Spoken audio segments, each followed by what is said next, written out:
Contribue à la renaissance de son club, les Dallas Mavericks. À toi la pamplemousse, à moi, non à toi. Wow, Michael, super. From coast to coast.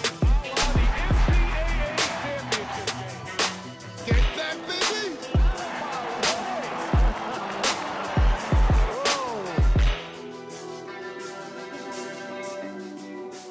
Salut tout le monde, bienvenue dans Howdy Mavs, le podcast en français entièrement dédié aux Dallas Mavericks. Suivez Howdy Mavs sur votre plateforme audio préférée et n'oubliez pas de vous abonner sur notre chaîne YouTube pour écouter l'émission, mais aussi pour nous échanger avec nous et puis nous dire si vous êtes d'accord ou pas d'accord avec nous sur tout ce que vous allez entendre aujourd'hui dans cette émission. Alors, on attaque la deuxième saison de Howdy Mavs. Et comme d'habitude, fidèle au poste, je suis avec Quentin. Salut Quentin, j'imagine que tu es super chaud pour attaquer cette nouvelle saison. Salut Bernd, salut tout le monde. Ouais, je suis chaud. J'avoue que le temps a été très long ces derniers mois. On n'a pas été habitué à finir mi-avril quand même ces dernières années. Donc là, c'est quand même très très long. Et là, le fait qu'on ait le Media Day, les photos des joueurs, Cooper Flag, j'avoue, je commence bien à monter en température et hâte d'arriver au 22 octobre pour voir ça de manière bien plus concrète. Et je suis également avec Nico. Salut Nico, alors toi j'ai envie de te poser la question, est-ce que tu penses que nos pronostics vont être de meilleure qualité que ceux qu'on a fait l'année dernière ? Salut Barn, salut tout le monde, déjà je suis content de vous retrouver, je suis un peu comme Quentin, ça fait des siècles qu'on n'a pas fait de Howdy Mavs, ça me manque terriblement, le basket me manque terriblement. Écoute, les pronostics étaient catastrophiques, on va pas se mentir, l'année dernière, on ne pourrait être que meilleur. Mais je dirais juste un truc, c'est que nos Mavs nous ont habitués à des saisons avec des très grands hauts et des très grands bas, une année sur deux. L'année dernière était catastrophique, donc je suis une nouvelle fois fidèle à ma réputation d'optimiste pour cette année. Ok, on va voir ça dans cette émission. Alors la bonne nouvelle, tu l'as dit, c'est que la saison NBA, elle va redémarrer très bientôt. On est seulement à quelques jours de la pré-saison et à moins de 3 semaines de la saison régulière, le 22 octobre. Alors dans cette émission, on va essayer de faire des prévisions sur la saison à venir. On va faire une revue d'effectifs. On va discuter des éléments clés qui vont pouvoir permettre aux Mavs de performer cette saison. Et puis à la fin de l'émission, on va bien évidemment vous donner nos pronostics sur combien de victoires les Mavs vont avoir, où est-ce qu'ils vont être à l'ouest. Bon, on va se garder ça pour la fin. Et j'espère qu'on fera mieux que l'an dernier. Mais avant d'attaquer cette émission, j'aimerais qu'on fasse un petit résumé de l'épisode précédent, vraiment en 30 secondes, qu'on se remémore ce qui s'est passé la saison dernière. Comme ça, si vous êtes un fan de NBA, vous ne savez pas pour quelle équipe supporter cette saison, vous pouvez écouter Howdy Mavs, vous mettre à jour avec ce petit résumé de 30 secondes et venir avec nous suivre les Mavs toute la saison. Alors, un petit résumé de ce qui s'est passé l'année dernière. Je commence le 24 octobre, début de saison.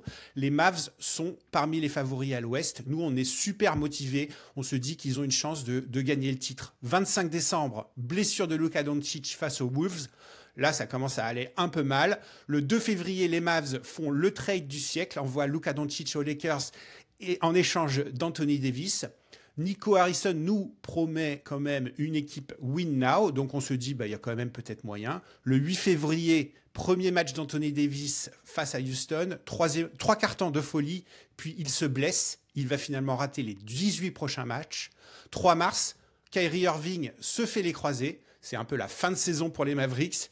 D'ailleurs, le 13 avril, les Mavs perdent au deuxième tour du play-in contre Memphis et ils ne font pas les playoffs.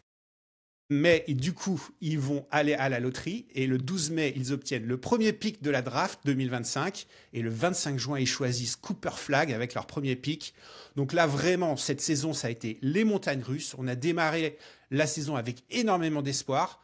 On est allé au fond du gouffre avec le trade de Doncic et les blessures. Et puis finalement, on a fini cette saison euphorique avec la loterie et puis l'arrivée de Cooper Flag. Les gars, est-ce que j'ai bien résumé en 30 secondes ce qui s'est passé l'année dernière? Est-ce que j'ai rien oublié?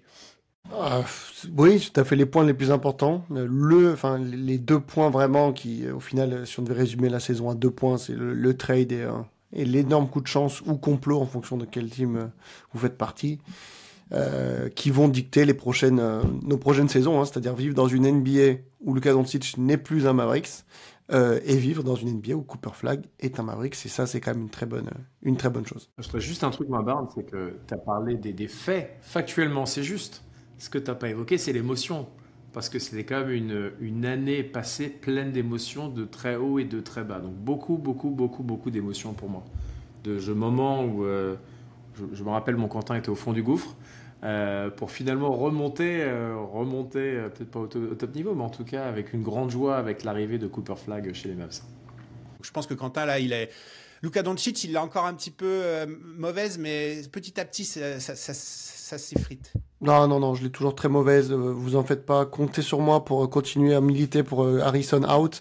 Je sais qu'on n'est pas beaucoup à être dans ce cas-là, donc vous en faites pas, les gars. Je représente toujours la team qui l'a bien en travers de la gorge. Mais bon, il y a plein de gars que j'aime dans cette team. C'est pour ça que, quand même, tu vois, j'ai hâte que la saison elle reprenne. Rien que même Dwight Powell, tu vois, le revoir au Media Day. Je l'aime trop, ce mec, même s'il va pas jouer. Mais je suis attaché aussi à ces personnes-là, à PJ Washington, Derek. Voilà, on a envie que ça reprenne. Ça continuera d'être dur pour Luka. Mais bon, on avance sans oublier le passé. Bon, alors maintenant, j'aimerais qu'on parle de l'intersaison des Mavs. C'était finalement une intersaison assez calme. On a été habitué à plus d'activités chez les Mavericks. Il n'y a pas énormément de changements dans l'effectif. Quentin, comment est-ce que tu évalues cette intersaison des Mavericks ? Pour moi, c'est une intersaison qui est logique, sans prise de risque et qui est faite de moves qui sont bons pour nous donner de la flexibilité à moyen terme. Donc, tu vois, je dirais que c'est genre un 7 sur 10, quoi. On n'a pas fait le move qui nous amènerait le meneur, on a pu parler dans des précédents podcasts en absence de Kyrie Irving, et on va en parler tout au long du podcast. Cependant, les moves d'extension de nos différents joueurs, que ce soit Kyrie, PJ Washington et Al Gafford, ce sont des moves qui sont intelligents, qui nous permettent de garder cette fenêtre assez courte de 2 ans, là où on va être très compétitif, tout en se donnant de la flexibilité, notamment en février prochain, quand, par le biais de trade, on voudrait aller chercher des bons joueurs, on a des choses très intéressantes à proposer aux autres équipes. Et c'est ce que j'ai apprécié de mon côté. Ouais. Ouais, donc on le rappelle, il y a eu l'extension de Kyrie Irving, c'est quand même très important. C'était pas fait finalement, 3 ans, 119 millions. On a eu l'extension de Daniel Gafford et l'extension de PJ Washington. Donc c'est ça dont tu parles. C'est des joueurs qui s'installent dans l'effectif et on peut éventuellement trader Gafford et Washington à l'avenir, c'est ça ? Ah oui, tout à fait, même Kyrie en théorie, même si on va pas le faire. Mais du coup, en fait, avoir cette cohérence sur l'effectif sur cette période de 1 ou 2 ans, c'est très bien. Et surtout, prolonger des joueurs, ça permet en fait de donner une valeur importante à leur contrat. Et donc, du coup, c'est des choses qui peuvent nous apporter bien plus dans le cadre d'un trade. Là, imaginez un Daniel Gafford qui a 3 ans ou un PJ Washington avec 4 ans. Dans une balance, ça pèse quand même très très lourd si on veut récupérer de l'autre côté d'autres très bons joueurs. Donc voilà, c'est de ça dont je parlais quand je parle de flexibilité. Parce qu'on le verra, la flexibilité financière, il n'y en a pas. Mais de la flexibilité en termes d'assets pour les contrats, ça, il y en a grâce à ces moves intelligents qu'on a pu bricoler. Et toi, Nico, est-ce que tu es satisfait de l'été des Mavs ? Ils ont fait venir D'Angelo Russell, Ante Exum, Dennis Smith Jr. pour les postes arrière. Est-ce que tu es satisfait de ça ? Moi, je suis très satisfait de l'intersaison. Avec un peu de recul, je suis très satisfait de l'intersaison parce que je pense que on a renforcé où il fallait renforcer. On n'a pas pris de contrat toxique, on n'a pas pris de contrat qui était négatif pour nous. Je pense que D'Angelo Russell, je vais être positif et dire que ça va être le meneur qui va nous faire patienter jusqu'au retour de Kyrie. Je m'inquiète juste un peu sur sa défense, mais on reparlera probablement de tout ça. Surtout c'est à côté de Klay Thompson. Et en tout cas, je pense que c'est un move intelligent, c'est bien pour lui, c'est bien pour nous. Un tarif raisonnable. On se donne aussi du temps, comme tu l'as bien dit, Quentin. On n'a pas, il y avait pas mal de points d'interrogation sur Daniel Gafford, sur PJ Washington. Il reste à la maison, on est sur la continuité. Si ça se passe bien, super. Si ça se passe pas bien, de toute façon, on a du temps pour bouger si nécessaire et ajuster. Donc moi, je vois que du positif. Et puis, pour moi, le vrai changement, en plus des prolongations, c'est quand même D'Angelo Russell.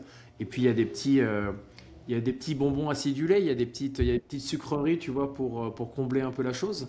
Genre le retour de Dennis Smith Jr., je m'attends pas à ce qu'il joue beaucoup, mais ça redonne le sourire, tu vois. Symboliquement, c'est sympa. Pour les Mavericks, je pense qu'il va être un gentil 12e homme. Je ne vois pas beaucoup plus haut que ça, mais ça fait plaisir de le voir. Ça fait plaisir de le voir retourner aux Mavericks. Ouais, déjà les gars, le Dennis Smith Jr., le contrat est pas est pas garanti. L'effectif est déjà plein, on a déjà 15 joueurs. Hein. Donc déjà, il faut qu'il arrive à justifier une place dans le roster. Le roster est plein, donc il y a clairement une concurrence qui est évidente avec Brandon Williams, on peut penser. Et Dennis Smith Jr. est quand même un peu trop vieux maintenant pour être un joueur que tu as envie de mettre en G-League sur un two-way contract. Donc voilà, moi j'ai mon Dwight Powell pour la tâche émotionnelle, tu vois, dans le roster, ça prend une passe sur 15, ça me va. Des Smith Jr., il y a évidemment beaucoup d'attaches de l'époque, mais je sais honnêtement pas s'il va faire la saison avec nous, on verra. C'est sûr que sur le papier, c'est sympa de voir Dennis Smith revenir à Dallas, mais je pense qu'on a des gars plus intéressants qui nous amènent plus de garanties que Dennis Smith. On lui donne une chance, tu vois. Je pense de toute façon, c'est bien pour lui, c'est bien pour nous. Là, franchement, on n'a rien à perdre. Ah, c'est ça. Cette interrogation sur ses postes arrière, on a plusieurs joueurs, on se dit, on ne sait pas trop où ça va aller. Aujourd'hui, moi, je suis content de voir Dennis Smith Jr. J'ai pas des attentes très élevées. Et puis, ça marche pas. Mais ça fait plaisir de le revoir. Voilà, c'est tout. Quentin, tu en as jeté un mot tout à l'heure, mais au niveau des marges de manœuvre, au niveau des finances, comment sont les Mavericks? Ils sont juste en dessous du deuxième jupon, là, on dit. Du apron. Ouais, c'est ça. Donc, faut pas le dépasser, cet apron. Il y a vraiment depuis les mises à jour des règles, je vais pas aller dans les détails, mais maintenant, quand on dépasse le second apron, on a des choses, des sanctions qui sont très fortes et très handicapantes sur le futur. Donc, on va rester en dessous de ce second apron qui est à 206, un truc comme ça. De toute façon, nous on est au-dessus du premier, donc en fait on va payer de la taxe, etc. Mais en gros, là faut juste dire qu'on n'a pas de flexibilité financière, on a plus de quoi faire venir quelqu'un ou quoi. Donc c'est pour ça que je parlais tout à l'heure de flexibilité au niveau des contrats. S'il y a du changement, ils vont se faire par le biais de trade, parce que là avec Anthony Davis, avec Kyrie Irving, maintenant les contrats de PJ, de Dale Gafford, voilà, notre salary cap il est explosé, il n'y a plus la place pour recruter là du free agent. Et comme l'a dit Nico, voilà, rappelez-vous, D'Angelo Russell, on le signe avec une mid-level exception d'équipe qui paye la taxe. Donc c'est-à-dire que 5 millions, c'est vraiment un très bon rapport qualité-prix, quoi qu'on en dise, sur D'Angelo Russell. Donc voilà, les finances, on peut faire une croix sur des free agents ou ce genre de choses. Ok, allez, maintenant j'aimerais qu'on fasse une petite revue d'effectifs.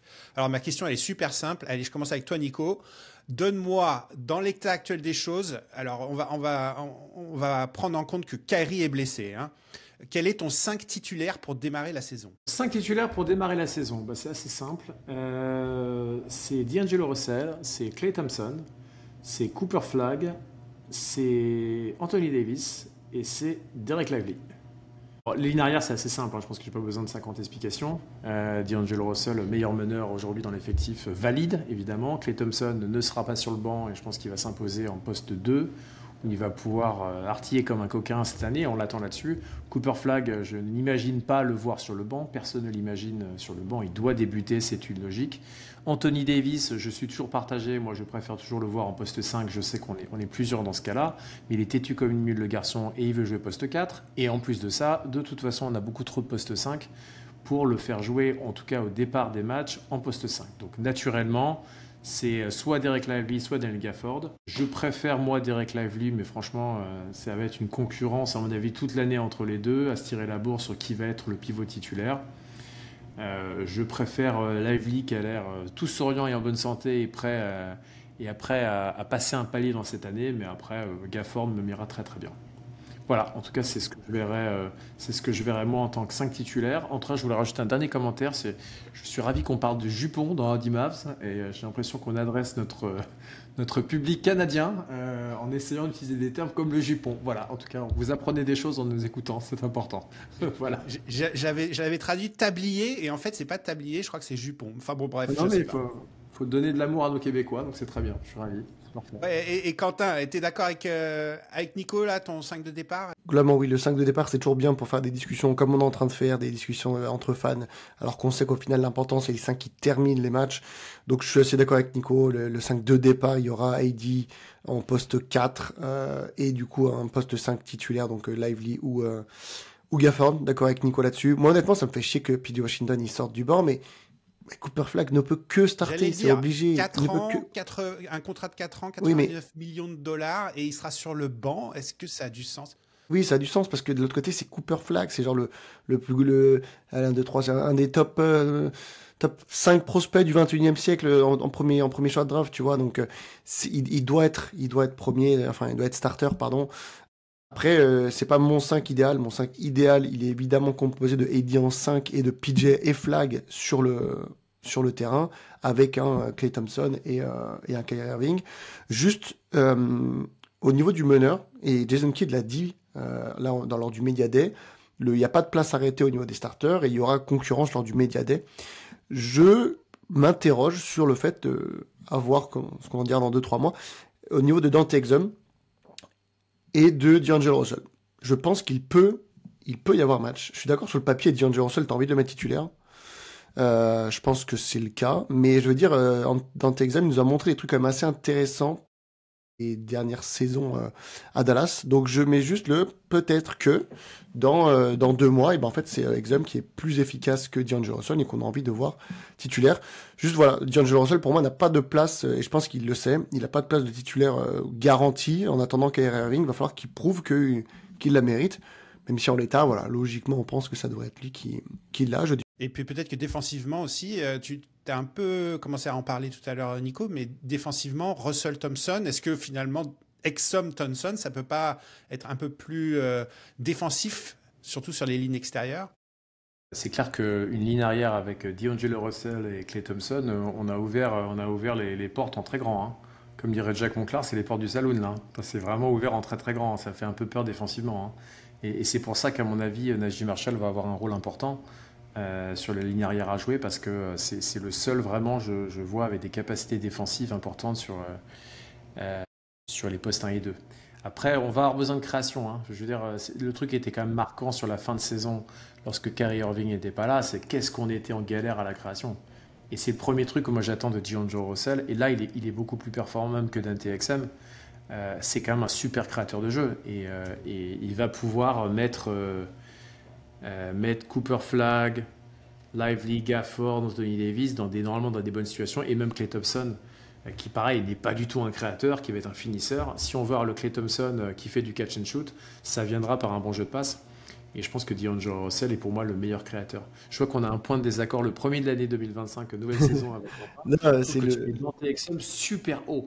Je rappellerai juste, moi, Dante Exum, il a failli aller en Europe, il a un contrat minimum, il a montré quelques bonnes choses, il a aussi montré qu'il était très très fragile. L'année dernière nous a vraiment montré ça. Moi, il part vraiment, en tout cas dans mon esprit. Je comprends qu'on veut faire jouer la concurrence, il parle quand même avec 2-3 pas de retard sur l'ami D'Angelo, quoi. Et dernier point, moi, sur D'Lo, il a tout intérêt, vraiment, pour la suite de sa carrière, c'est un contrat d'1 an, à être du grand D'Lo Russell, pour à la fois son salaire, il a une place aussi pour les Mavericks, là, jusqu'à ce que Kyrie revienne, qui est vraiment, je ne dirais pas que c'est cousu main, mais c'est un contexte parfait pour lui, à lui de saisir cette chance-là, parce qu'après, s'il ne la saisit pas, la fin de la carrière, elle ne va pas être très chouette, à mon avis. Hein. Donc c'est une super opportunité pour tout le monde, à la fois pour les Mavericks et pour D'Lo. Ouais, moi, c'est juste sur en fait, en termes de créateur de jeu, il y a tellement rien que, effectivement, par défaut, tu vois, c'est un peu D'Lo qui ressort, mais j'irais pas de la dire que c'est un super créateur de jeu. J'ai l'impression que le créateur de jeu, c'est un peu comme l'OL avec le numéro 9 en ce moment, tu vois, il y a rien du tout, voilà. Il y a rien, tu fais comme tu peux, et en attendant le retour de Kai, et pour moi, ça va être très compliqué, donc je suis d'accord que sur le papier comme ça, D'Lo, c'est le moins pire. Je suis pas giga confiant. Voilà, on verra. Non, je suis pas l'agent de D'Angelo Russell, non.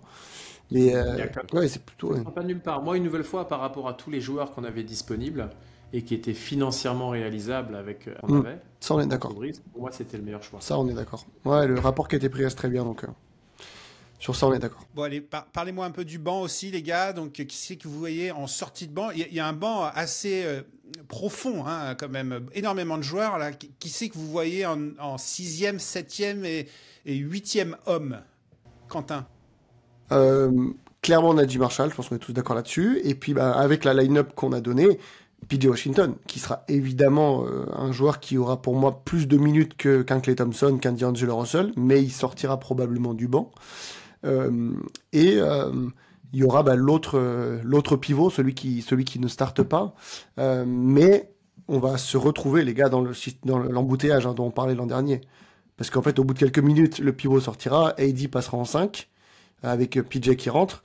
Et donc, du coup, en fait, la rotation de poste 5, elle va se faire limite entre le pivot titulaire, Anthony Davis, et peut-être 3-4 minutes par match où on n'aura pas de pivot du tout et on jouera small ball, tu vois. Et donc, en fait, en sortie de banc, ça va être compliqué de donner 10 minutes à nos 3 big men. Je compte pas Dwight, hein, je parle de AD et des 2 pivots. Ça va être voilà, le casse-tête parce que je suis pas pour faire jouer genre 12 minutes l'un, 12 minutes l'autre, tu vois. On a vu que c'est des mecs, faut leur donner, je pense, au moins 20 minutes pour qu'ils se donnent à fond. Donc, la sortie de banc au niveau du poste 5, ça va pas être facile. Au moins, s'il y a une blessure, bon, là, on est à l'abri. Et puis enfin, je pense qu'un petit Christie, on verra ce que ça donne. Il avait bien commencé, il avait fini un peu plus en douceur. On verra ce qu'il donnera. Je pense qu'il aura sa place en sortie de banc. Caleb Martin et Brandon Williams, je sais pas trop. Je pense que Jason Kidd va un peu tester, comme il l'a fait l'an dernier. Vous vous souvenez avec Hardy, là quand il testait. Je pense que ça va un peu se faire comme ça, parce qu'on va pas pouvoir donner des minutes à tout le monde. Enfin, lorsque Russell sera pas sur le parquet, donc votre meneur c'est Exum, c'est Brandon Williams, C'est clairement Brandon Williams, pour moi. Je vois plus d'un TXM en potentiellement 1, mais surtout 2. Sinon, je suis assez aligné avec Quentin. Je pense qu'on a une armée vénère sur les postes 3, 4, 5 sur le banc, avec des joueurs qui seraient titulaires dans un paquet qui seraient dans le 5 majeur dans un paquet d'équipes. Et c'est assez clair, du coup, pour moi, ça va être galère, en fait, pour Jason Kidd, parce qu'il a beaucoup de talent. Il y a des joueurs qui vont demander des minutes, et je ne sais pas trop comment il va réussir à gérer ça sur le long terme. La grande interrogation pour moi, c'est plutôt sur les lignes arrière, avec des joueurs où on ne sait pas trop, en fait. Tu vois, je pense qu'on a beaucoup de garanties, notamment défensivement, sur les postes 3, 4, 5. 1 et 2, on croise les doigts, on se dit que B-Will, est-ce qu'il va bien continuer cette saison où est-ce qu'il va se positionner? Exum, pareil. Note à la création. Notre temps de jeu. Hein. Il a joué meneur de jeu plus que dans Pidgey. pas mal de minutes la saison dernière. Hein. Oui. Puis on a hâte de revoir son flotteur, son super flotteur là, au milieu de la raquette. Ouais, totalement. Il y aura et même sans compter les blessés, au final, il y a tellement peu de joueurs qui proposent quelque chose à la création que forcément, Najee Marshall aura des séquences comme ça. Et je suis aussi d'accord, oui, je pense que Brandon Williams aura des minutes parce qu'en attendant Kyrie, tout du moins, parce que on a vraiment pas grand-chose de disponible et il nous avait montré des choses quand même assez positives l'an dernier. Donc oui, il devrait avoir ses minutes. Moi, j'espère que Najee Marshall, malgré sa très belle année l'année dernière, on va le revoir, le guerrier, là. Le dalleux qui te colle, qui est dur au mal, qui est le premier défenseur sur les lignes arrière et qui va pas trop s'installer. Ça n'a pas l'air d'être la mentalité du garçon. C'était quand même une très belle surprise, on ne l'attendait pas. Maintenant qu'on a découvert un peu son talent, qu'il a quand même confirmé beaucoup de choses, j'espère qu'il va être dans la même mentalité, quoi. Bon, Nico, quand Kyrie reviendra, le 5 titulaire, il est évident, c'est le même. On remplace juste D'Angelo Russell par Kyrie Irving ou est-ce que ça change quelque chose? On peut pas faire jouer Kyrie et Russell? Non. Et peut-être pas de Thompson. Dilo au poste 2, j'y crois pas du tout. Non, pour moi, c'est une obligation, Kyrie Irving. Mais une nouvelle fois, prenons notre temps. D'ailleurs, c'est ce qu'a fait le petit... C'est un malin Jason Kidd. Hein. Vous avez vu les commentaires en Media Day. Oui, il n'est pas en avance, machin, on prend notre temps. Il a raison. Je ne sais pas s'il est vraiment pas en avance. Quand tu vois les images, tu as l'impression qu'il a déjà fait un paquet de chemin. Il veut prendre son temps pour Kyrie Irving et il a raison. On n'a pas le feu. On a un joueur qui est censé être capable de le remplacer pendant un certain temps. Laissons Kyrie revenir en pleine santé. Il n'a pas 21 ans, Kyrie Irving, et on a besoin de lui plutôt à la fin de saison qu'au début de saison. Bon, allez, Quentin, essaye de nous donner tes clés pour la saison à venir. Quel est, à ton avis, l'élément clé qui va définir la saison? Globalement, pour moi, il faut déjà réussir. Sur le papier, on est tous d'accord pour dire que cette équipe, elle est terrifiante défensivement. Et pourtant, souvenez-vous des derniers matchs de l'année, on n'a pas forcément vu grand-chose sur certains matchs. Voilà. Donc c'est normal, c'est assez récent. Il faut profiter de l'alchimie des premiers mois pour que défensivement, au moins, notre équipe elle ait une certaine cohérence et une régularité. Parce qu'offensivement, les amis, ça va être la galère. En attendant Kyrie Irving, vous avez compris que je suis très content de la signature de Dilo par rapport à son prix, mais je suis quand même très peur au niveau de la création de l'équipe. Donc pour moi, il faut vraiment qu'on s'appuie sur notre défense, qui a de quoi être bonne, et surtout, on n'a pas besoin de Kyrie Irving pour bien défendre, pour nous permettre de ne pas perdre trop de matchs et d'en récupérer pas mal.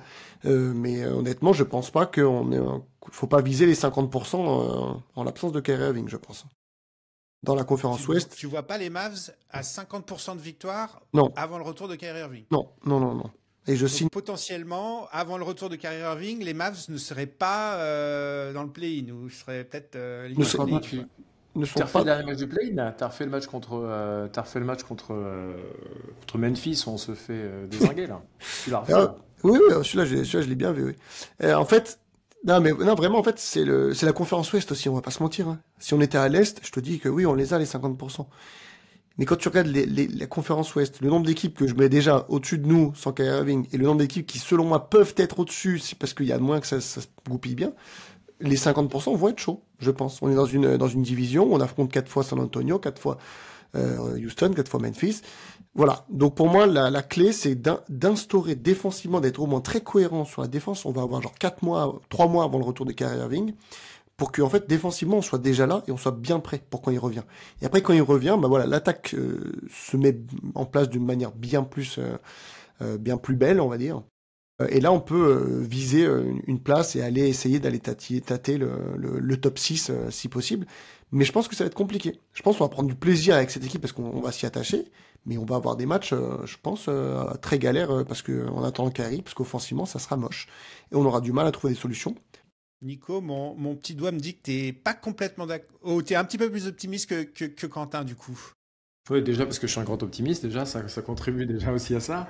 Après, je comprends ce que décrit Quentin sur le côté, le manque de création, et on l'a vu, je disais ça en me marrant, mais c'est vrai, hein, quand tu te refais le match contre Memphis, on est mais catastrophique à la création.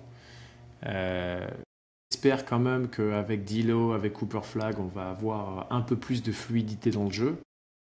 Tout ne dépendra pas de Kyrie Irving, mais ouais, ça va clairement être une difficulté. Après, je pense qu'on va être très très fort défensivement et ça va nous aider à gagner des matchs et que notre rotation aussi va nous aider à gagner des matchs.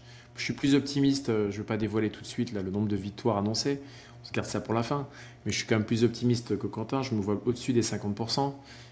Mais moi, la clé majeure pour moi du succès, ou de l'échec d'ailleurs, pour moi c'est D'Lo, hein. C'est D'Angelo Russell. Hein. Son niveau de performance va pour moi beaucoup donner le ton et on va être assez dépendant de ses capacités de création. Et si on veut être plus global, je dirais, c'est notre niveau de performance va être très dépendant du niveau de nos meneurs, de D'Lo et de Williams avec. C'est pour moi ce qui va vachement dicter. Les autres, je pense qu'on a beaucoup de garanties. C'est vraiment le poste où moi j'ai le plus de points d'interrogation. On est assez d'accord du coup avec Nico. Là où on n'est pas d'accord, c'est sur à quel point on a confiance en D'Lo. Mais sinon, sur le reste, on est totalement aligné du coup. Voilà, est-ce que tu as un autre point, Quentin, un autre point important? L'autre point important, c'est cette aubaine qui nous est tombée du ciel, qui n'aurait jamais dû être là, et qui s'appelle Cooper Flag. C'est compliqué de le prendre en compte aussi dans cette preview, je vous avoue, parce que on est sur un numéro 1 de draft, donc un profil exceptionnel. Et d'habitude, ces mecs-là arrivent dans des équipes nulles. LeBron James, Victor Wembanyama, etc. Et là, le mec arrive dans une équipe qui joue les playoffs, qui est, bon, pour nous trois, évidemment, et pour beaucoup de gens, une équipe qui peut jouer le titre quand elle est au complet. Donc, on est vraiment dans un cas très particulier. Je pense que il faut essayer comment dire, pour l'intégration de Flag, il faut faire en sorte que ça soit pas un joueur qui soit, comment dire, qu'on construise tout autour de lui, un peu comme on va le faire avec Anthony Davis, et qu'on laisse les choses venir tranquillement. Il aurait pas dû être là, on a eu un énorme coup de chance. Il faut, voilà, qu'il puisse grandir, qu'on s'appuie un peu dessus, évidemment, parce que c'est un futur joueur pour le long terme. Mais il faut pas trop, je pense, faire de plans directement dessus, sur comment est-ce qu'on va jouer au niveau de l'équipe. Et puis en fait, on verra comment ça se passe pour lui. C'est un joueur très intelligent malgré son jeune âge, et il va savoir se développer. Mais je pense vraiment qu'il faut laisser les choses venir d'elles-mêmes avec Cooper Flag. C'est comme ça que ça va se passer, et ne pas avoir d'attentes trop importantes pour Cooper Flag sur cette première année. En tout cas, moi, c'est la raison numéro 1 pour laquelle je suis très content que la saison revienne. Hein. J'ai trop hâte de le voir. Ouais, écoute, moi je rajouterais, j'ai la même interrogation sur Cooper Flag. Hein. On a beaucoup d'excitation, très hâte de le voir jouer. J'ai juste du mal à voir quel est son plafond aujourd'hui et quel sera son plafond, même son niveau de performance simplement dans 2, 3, 4, 5 mois. Je m'attends, en tout cas, il fait déjà l'unanimité sur la personnalité. Hein. Et tout le monde veut le choyer. Hein. Ça, c'est un truc quand même qui sort assez concrètement. À la fois les Mavs, l'institution Mavs veut le choyer comme il faut. On a envie de le garder pendant le plus longtemps possible. Les joueurs aussi. Mais il arrive dans un contexte, une nouvelle fois, qui est favorable. Il a quand même moins de pression. Il a des papas autour de lui, là, qui ont de l'expérience de la bouteille de NBA. Ça lui enlève beaucoup de pression. Et puis, ils prennent soin de lui. Donc, moi, je suis assez optimiste. Moi, l'autre grande, pas interrogation, mais l'autre clé du succès, je parlais des valeurs sûres. Je suis curieux de voir notre Anthony Davis, officiellement renommé Anthony Glasses, avec ses nouvelles goggles là, qu'il va porter à chaque match désormais. Le niveau de performance dans lequel il va être, quoi. Est-ce que on va avoir un Anthony Davis à 25 points par match, en plus d'être un ténor défensif? Est-ce qu'il va être un peu plus fébrile? Enfin, je suis curieux de voir. C'est plus la saison de transition, là, tu vois. J'espère, digéré son passage de Los Angeles à Dallas. Il est installé, il a passé l'été, il a bossé, il connaît le groupe. Je suis curieux de voir le niveau de performance dans lequel il va être. Là, comme le joueur aujourd'hui numéro 1 et demi, comme vous voulez, de l'effectif. Moi, j'ai des très grandes attentes pour lui, en tout cas cette année. J'espère surtout qu'il va rester éloigné de l'infirmerie. C'est quand même un des gros points, finalement. Une des clés aussi de la saison, c'est les blessures, les gars. Le retour de Kyrie, Anthony Davis, il a quand même un lourd passé de blessures. Et puis peut-être d'autres joueurs comme Lively, par exemple. Bon, ça après, tu ne maîtrises pas, de toute façon. Je veux dire, ça, c'est bien des trucs. C'est valable pour toutes les équipes. Et on dit coucou à Houston et à Fred VanVleet, là, qui ne va pas jouer de l'année, a priori. C'est une interrogation pour toutes les équipes. Donc on sait qu'on a des joueurs potentiellement plus fragiles que d'autres. Davis, Klay Thompson. Si Anthony Davis est en bonne santé, ça va être mon hypothèse là. Moi, j'espère le voir en top performer et j'espère que c'est lui qui va tirer l'équipe vers le haut. Et si c'est pas le cas, quelque part, il a un statut, donc il va pas se retrouver benché. Mais il y a de l'option, hein, sur le banc quand même, hein. Si tu vois, s'il n'est pas dans un grand jour, Jason Kidd peut. J'espère qu'il fera ça. Il fera aussi jouer la concurrence un peu sur Anthony Davis. Dans une certaine proportion, évidemment, hein. Mais en tout cas, j'espère qu'avec PJ et Gafford sur le banc, il y a en tout cas du matériel. On va dire ça comme ça. Je suis assez confiant sur la santé d'Anthony Davis. Ça va quand même beaucoup mieux depuis 1 an et demi. Ces derniers temps aux Lakers, il a quand même manqué assez peu de matchs. Il y a eu effectivement la tuile avec nous pour Houston, mais je suis assez confiant là-dessus. Je suis aussi assez confiant sur le fait qu'il va apporter beaucoup. Effectivement, je pense que les 25 points, ils y seront. L'impact défensif, il y sera aussi. Ça va être notre joueur phare, évidemment. Je pense aussi qu'il sera All-Star ou quoi. J'ai vraiment beaucoup d'attentes, évidemment, mais aussi beaucoup de confiance sur Anthony Davis, aussi par rapport à la santé. Moi, la santé, j'avoue que j'ai plus peur de Kyrie Irving et de à quel point il va pouvoir revenir. On sait que son jeu était tellement basé sur ses appuis totalement fous, sur des changements de direction, des changements de vitesse, etc. J'ai un peu peur, je vous avoue. J'ai une énorme confiance dans son hygiène de vie. On sait que c'est un des plus gros bosseurs de la ligue, Kyrie Irving. Mais c'est quand même une blessure importante. Heureusement, aujourd'hui, voilà, les chirurgiens sont excellents, machin. Mais pour du niveau aussi haut que de l'NBA et un âge aussi avancé que celui de Kyrie Irving, j'ai un peu peur, j'avoue, qu'il n'arrive pas à revenir au niveau qu'il était, qui était un niveau assez exceptionnel l'an dernier. Clairement, on n'a pas... Allez les gars, on va essayer. Quand même. Je pense juste un truc sur ma barre, mais il y a quand même du load management à faire sur des joueurs qui ont un certain âge où je pense pas qu'Anthony Davis fasse 82 matchs. J'espère pas d'ailleurs. Au-delà de ses blessures, il va quand même essayer de le préserver quand ça tire un peu trop, quoi. Ah, mais est-ce qu'on pense se le permettre? C'est ça, avec la première partie de saison sans Kyrie, si en back-to-back, le premier jour t'affrontes Denver et le lendemain t'affrontes Utah, tu vois. Voilà, je sais pas. Je comprends ce que tu veux dire, hein. Il y a des matchs, il va falloir qu'on les gagne, je pense. Donc la staff va vraiment falloir jongler là-dessus pour ne pas trop user le corps de certains et en même temps ne pas nous faire prendre trop de retard dans une conférence abominable en concurrence. Ouais, c'est sûr. Après, il y a des équipes très fortes et on en parlera dans une autre émission, mais il y a aussi, je pense, des équipes très très faibles. Et je pense qu'on ne doit pas sortir les gros pistolets, pour faire une métaphore du Texas, on ne doit pas sortir les gros pistolets à chaque match, quoi. On doit pouvoir gagner des matchs sans sortir toutes nos forces vives. Bon allez les gars, on est obligé de le faire. Les pronostics pour la saison prochaine. L'année dernière, on s'est bien planté. Je ne vais pas vous ressortir ce qu'on avait dit l'année dernière, mais en gros, on était tous les trois d'accord que les Mavs étaient dans le top 3 à l'Ouest. Cette année, c'est assez difficile, de mon point de vue, de faire un pronostic, mais allez, on va se mouiller. Où est-ce que vous voyez... Alors, combien de victoires pour les Mavs et où est-ce que vous voyez les Mavs finir à l'Ouest? Qui c'est qui veut commencer? Déjà, juste en 20 secondes, on va faire l'avocat de nous-mêmes. On n'avait pas si tort sur le niveau des Mavericks avant qu'il y ait la catastrophe. Il y avait le niveau, clairement, d'être une équipe top 3 à l'Ouest. Alors après, pour prédire le trade le plus fou du 21e siècle en NBA, bon, bah ça, on pouvait pas le faire. Hein. On ne peut pas être dans la tête de l'autre taré. Donc, voilà. Sinon, Après, les blessures. Mais bon, ouais. Et les blessures, évidemment. Alors, toi, Quentin, tu les vois en dessous de 50% au Ouais. retour de Kyrie Irving. Tu vois Ouais. Kyrie Irving revenir vers le mois de mars. Et Non, donc là, il reste 2 mois pour... pas mois de mars quand même, mais je le vois revenir, tu vois, vraiment niveau Kyrie Irving sur du mi-février, début mars, tu vois. Parce qu'il va falloir quand même une période sur laquelle il rampe up pour faire ses premiers matchs. Il va avoir une limitation de minutes au début, j'imagine. Donc ça va pas être immédiatement en janvier quand il va revenir qu'il va pouvoir être le Kyrie Irving d'avant.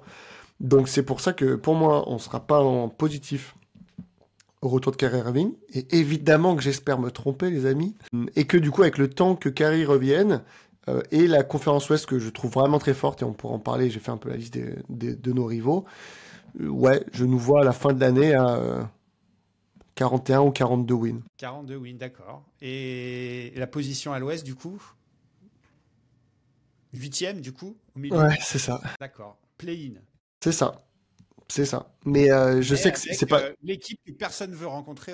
Ah bah alors là, clairement, mais et sûrement en premier, ça va être encore OKC, donc j'espère gagner le premier match de play-in pour essayer de les éviter au premier tour, si ça se passe comme ça. Voilà, j'espère me tromper, les gars, encore une fois, mais je pense on va avoir des épisodes podcast, on va être un peu déprimé, hein. Des fois, je pense qu'on va se faire des résumés de semaine où il y aura eu... Moi, honnêtement, je vise deux défaites, une victoire minimum, tu vois, sur la première période jusqu'à l'arrivée de Kyrie, au moins face aux équipes de l'Ouest. À l'Est, il faut quand même qu'on roule sur pas mal d'équipes. Allez, Nico, à toi. Alors, Shifumi, je suis pas du tout aussi déprimant, parce que franchement, tu es déprimant là, Quentin. Hein. Sur ce que tu décris, je suis peut-être excessivement optimiste et je vais regretter ces paroles. Moi, je nous vois, je nous vois 50-32. Je vais être juste en dessous. Je nous vois à 49-33. Ce qui est haut, j'en conviens. Après, très honnêtement, quand je regarde toutes les équipes de la conférence Ouest, il n'y a pas tant d'équipes où je me dis ils sont bien meilleurs que nous. Il y en a 3, et je ne vais pas rentrer trop dans le détail, mais il y en a 3 où je me dis ouais, ça va être compliqué. Mais je pense vraiment, si tout le monde performe, si notre équipe, on n'a pas de blessés majeurs, je ne vois pas de raison qui nous empêcherait d'être autour de 50. Je veux dire 49 pour être juste en dessous. Je reste quand même confiant sur la capacité de l'équipe, notamment défensivement, à gagner des matchs. Ok, donc la position à l'Ouest, toi tu les vois faire échapper au play-in peut-être? Moi je les vois 4e. 4e. Ouais. Ah ouais. J'ai dit j'avais été optimiste au début, je reste fidèle à ma ligne de conduite. 4e, ça va être serré de toute façon. Vous savez, 4e, même tu regardes l'année dernière, hein, ça se joue à 2-3 victoires. Je nous vois 4e à l'Ouest. Ouais, parce que je vois 3 équipes au-dessus de nous et je ne vois pas tant que ça bien meilleurs que nous. J'ai hâte de savoir qui de Minnesota ou de Houston n'est pas au-dessus de nous. Je pense que Nico, il ne met pas Houston au-dessus de Dallas. Je ne mets pas Houston. Je ne mets pas Houston parce que avec Fred VanVleet, j'aurais largement mis Houston. Sans Fred VanVleet, je ne vois pas comment ils vont faire en fait. Ah, ils ont signé Kevin Durant par hasard, mais... Mais du coup, ils ont les mêmes problèmes que les Mavericks. Bon, Et allez, toi, moi, je Barn, vous donne, et toi vite fait, ouais. Mais moi, je suis optimiste comme Nico. Moi, je pense que Flag, il va être incroyable. Moi, je pense qu'il va faire une saison 1 incroyable et que du coup, ça va compenser le manque à l'arrière. Donc, moi, je suis comme Nico. Moi, j'ai mis 50 wins et je mets 5e. T'es au-dessus de moi, même, putain. 50. Ouais. Mais je mets 5e pour le coup. En fait, j'ai repris le nombre de wins et le classement de la saison il y a 2 ans. Voilà. Les Mavs ont été en finale NBA à ce moment-là. Ouais. Ok, de toute façon, comme on a dit, on va faire une émission, on parlera de nos rivaux, de la conférence Ouest, de comment on la découpe, etc. Je pense que ça permettra de détailler un peu là ce qu'on est en train de vous dire. Et je pense que la question pour les gens qui nous écoutent est tout trouvé. Hein, si vous êtes d'un team plutôt pessimiste avec moi ou si vous êtes plus optimiste, en gros, on en est plus vers 40 ou plus vers 50 selon vous. Je pense que ça serait intéressant. Je pense de voir un peu comment les les fans de Dallas voient la saison à venir, hein. Et j'espère vraiment que dans un an, on s'écoute et que vous me direz que j'ai fait de la merde, hein. C'est vraiment, j'espère, hein. Tag Team Do Rêver, tu vois, le Ouais. Team Do Rêver des Mavs. Après, juste un truc plus sérieusement pendant quelques secondes. Il y a c'est ce que tu décrivais, Quentin, tu sais, sur qui commence et qui finit. Et c'est bien plus important de finir que de débuter.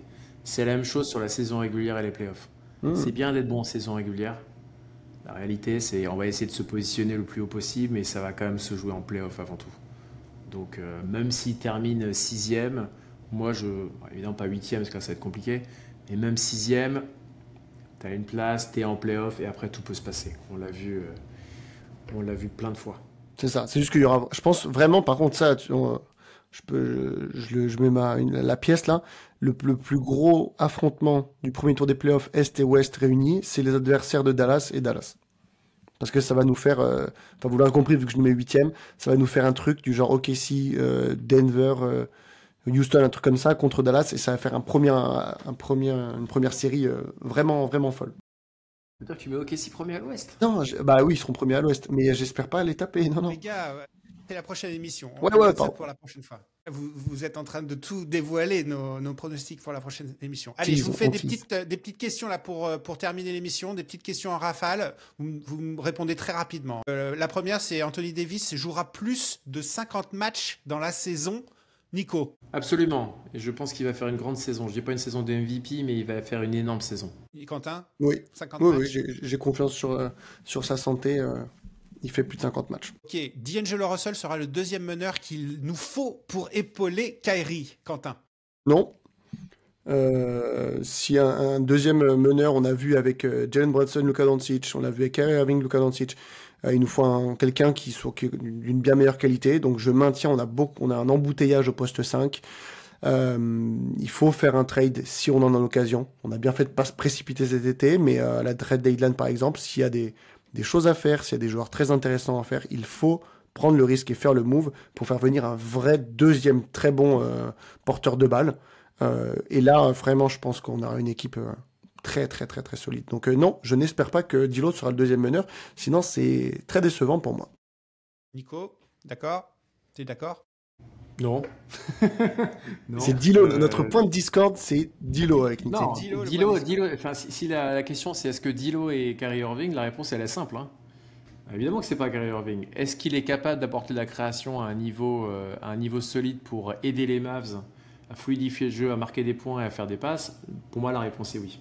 C'est toute une question des attentes. Moi, j'ai pas une attente à ce que Mais en D'Lo fait, soit ma à 20 question, points par c'était match et plus, 10 passes. est-ce que c'est le deuxième meneur dont on rêvait l'année dernière, qui va nous permettre de...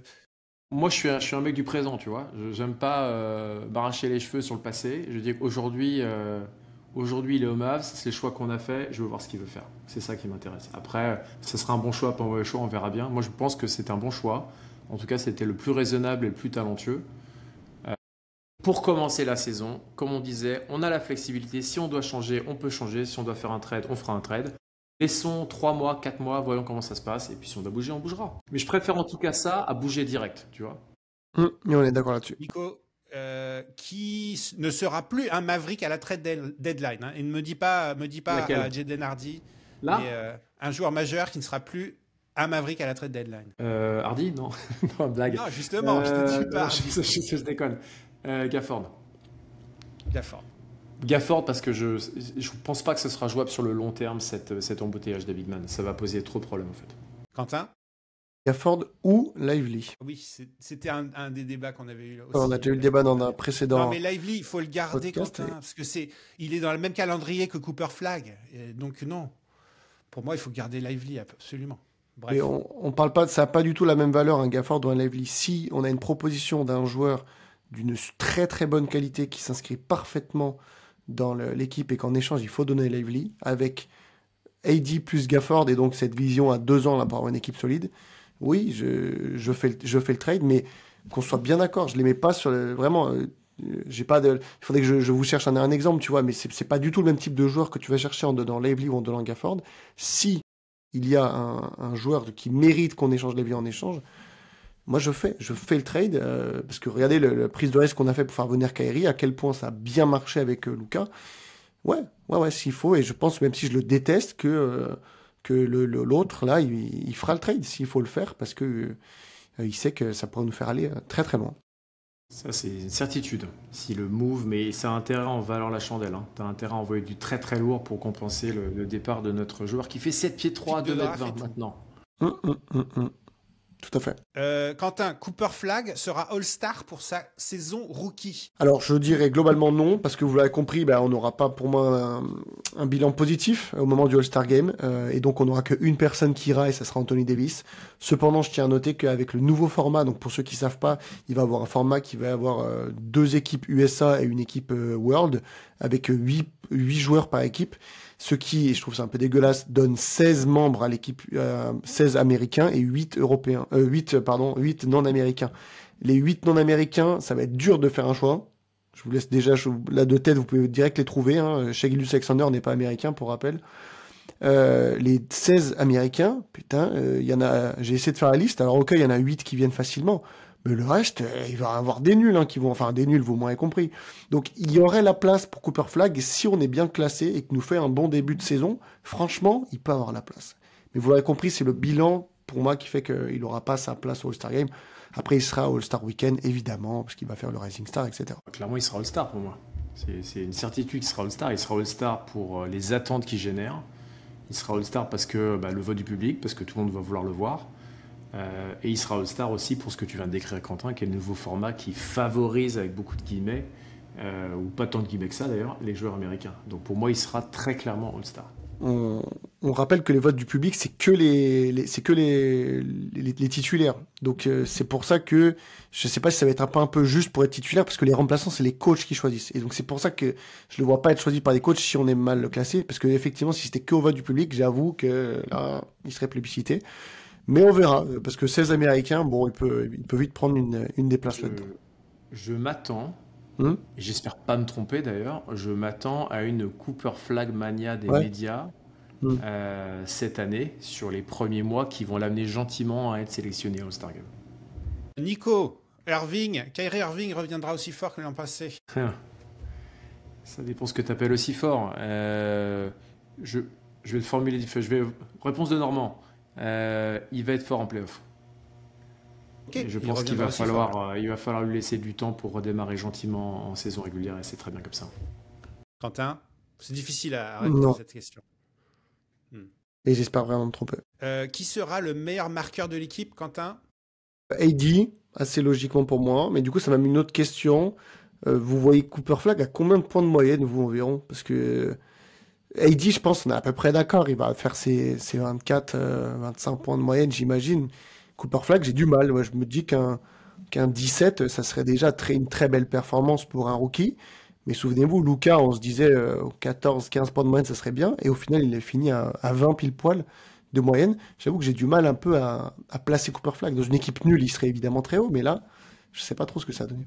Le casting n'est pas le même là, hein, autour de Cooper Flag. Moi, je le vois plutôt à 13-14 points, et ça sera déjà très bien. Donc 13-14 points, tu le vois au Star. Ouais, mais je ne dis pas que c'est mérité, attention. Hein. Je ne dis pas que c'est mérité. Je dis juste que c'est un phénomène médiatique. C'est un phénomène médiatique qui va prendre et qui va l'amener à être... Enfin, tu connais l'histoire. Hein. Ouais. Tous les mecs qui ont été au Star ne méritaient pas forcément, basketement parlant, d'être All-Star. Là, on est sur un phénomène médiatique qui fait qu'il va être emporté par la vague et il va être All-Star. Bon, on espère. Ça serait le premier rookie All-Star depuis Blake Griffin, donc 2008, un truc comme ça. Ça serait assez fou. Nico, est-ce qu'il y aura une autre dinguerie à la trade deadline chez les Mavericks? Ça dépend ce qui se passe sur les premiers mois. Mais je pense qu'en tout cas, Nico Harrison, il se laisse en tout cas l'opportunité de se faire une autre dinguerie. Ouais.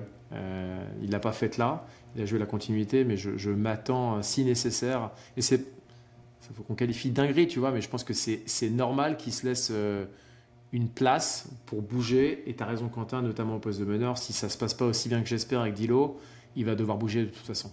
Ouais, il y aura un gros trade. Ça sera évidemment très loin de l'acabit du trade du 2 février, parce que rien ne s'en approchera. Mais il y aura un gros trade, c'est-à-dire, je pense, quelque chose qui implique des gros joueurs et des pics de draft éventuellement. Il a quand même rarement été calme au trade deadline. On va plus dire l'ami Harrison, l'ennemi Harrison. Donc je pense qu'il va encore nous faire un gros coup. On est un peu d'accord là-dessus. La question c'est qu'est-ce qui va être échangé et puis les prochaines semaines nous apporteront un peu plus d'indices sur cette question. Vous l'avez dit, c'est Gafford ou Lively. Voilà. Non, tu sais quoi, même moi, si PJ Washington n'est pas intransférable pour moi, s'il y a une offre de fou, parce que lui, c'est peut-être le plus. Alors, évidemment, j'enlève Cooper Flag, mais lui, il a une valeur très très folle pour un grand nombre d'équipes. Hein, des gens qui sont à un PJ Washington de devenir un contender très très fort de leur conférence. Donc. Il a un gros défaut, PJ Washington, et Dieu sait que j'adore PJ Washington, vous le savez. Mine de rien, il va jouer sur le même poste que Cooper Flag là. Hein. Et ça va être un problème quand même. Hein, parce que si le Cooper Flag étend ses ailes comme on l'espère là, il va naturellement faire de l'ombre à PJ Washington et cette ombre-là va pas pouvoir durer éternellement. Là, si genre le nous du futur vient de février et nous annonce qu'il y a eu un trade impliquant l'une des 3 personnes qu'on a dit là, ça évidemment je serais quand même un peu surpris, mais je tomberais pas de ma chaise comme si tu m'avais dit Luka Doncic va être transféré, tu vois. Voilà. Dennis Smith Jr. sera encore un Maverick en 2026-2027. Je sais plus à qui le tour, Quentin. Il ne le sera pas en 2025-2026, donc. D'accord, ok. Comme ça c'est clair, Nico. La violence Quentin aujourd'hui. Mais bon, je pense pas. J'ai un maillot de lui, hein. J'ai un maillot de lui derrière, je l'adore, hein, vraiment. Les gars, il a 27, 28. C'est chaud. Non, mais après, t'as pas tort. Enfin, il est sur une pente plus que déclinante. Son expérience au Real Madrid l'a pas vraiment tiré vers le haut non plus. C'est comme sa dernière expérience. Ouais, ça va être compliqué. Moi, je pense qu'il va rester avec toi une partie de l'année, mais l'année prochaine, il sera plus là. J'ai une dernière question, les gars. C'est un teaser pour notre prochaine émission. Et donc, je la pose à Nico. Dallas sera la meilleure équipe du Texas. Oui, monsieur, ça sera la meilleure équipe du Texas. Parce que je pense qu'on va être au-dessus de San Antonio et je pense qu'on sera très légèrement au-dessus de Houston. Qui me fait bien flipper comme cette année, Houston. Mais je pense qu'on sera légèrement au-dessus. C'est quoi que t'appelles meilleur, Barn? Juste le bilan à la fin de saison régulière? Bilan à la fin de saison régulière, allez. Non. Ou comme tu veux. Il n'y a pas de... Non. Meilleure équipe en play-off, une fois que l'effectif est au complet et que s'il y avait un mini tournoi entre les 3 équipes en play-off, ouais, pourquoi pas? Il y a moyen. Qui sera devant nous, Quentin? Alors Houston tous les jours, et tu sais quoi, ça m'étonne pas si San Antonio finit devant nous. Ok. Ah, j'ai pas dit ils vont faire devant nous, j'ai dit ça m'étonne pas. Parce que comme non, vas-y, on se spoil pas la prochaine émission. J'ai mes critères. L'an dernier, j'avais annoncé Shai Gilgeous MVP, OKC en premier, machin. On en reparlera la prochaine fois. Ça a été bon l'année dernière. On va ressortir les classements qu'on avait fait l'année dernière. Pour le coup, vous aviez été pas mal. Vous l'avez compris, la prochaine émission, ce sera une émission dédiée au classement à l'Ouest. On va revoir toutes les équipes à l'Ouest et voir où est-ce qu'on les met pour la fin de la saison régulière. Et puis dedans, il y aura nos Mavericks. Alors, visiblement, on n'est pas complètement d'accord tous les 3 sur où seront les Mavs, mais on découvrira ça dans la prochaine émission. Allez, le calendrier pour les prochains jours. Premier match de pré-saison, c'est le 6 octobre, donc c'est très bientôt, contre Oklahoma City. Et le premier match de saison régulière, c'est le 22 octobre contre les Spurs. Les gars, avant la saison régulière, on se refait 1 voire 2 émissions, ça serait cool. Et puis j'ai hâte que ça redémarre pour qu'on reparle des Mavs sur notre podcast. Est-ce que vous avez quelque chose à rajouter sur notre preview générale ou sur le calendrier à venir des Mavericks? Moi, c'est cool de voir on retrouve avec Quentin les accords et les désaccords, tu vois. C'est quand même un peu ça qui fait le sel du truc. C'est ça qui est intéressant. Bah oui. Alors qu'on est d'accord sur certains trucs, on est fondamentalement pas d'accord sur d'autres trucs. Donc je compte sur toi, D'Angelo Russell, pour me donner raison, mon ami. Et je compte sur toi pour me donner tort, Dilo. Ok, moi j'espère que Nico a raison, comme ça voudra dire que les Mavs seront à 50 wins à la fin de la saison et éviteront le play-in. Je vous remercie pour l'émission, les gars. Je vous souhaite une bonne semaine. Je sais pas, on se revoit dans quelques temps. On va décider ça tout de suite. À la prochaine. Ah oui, à très vite. Salut tout le monde. Salut tout le monde.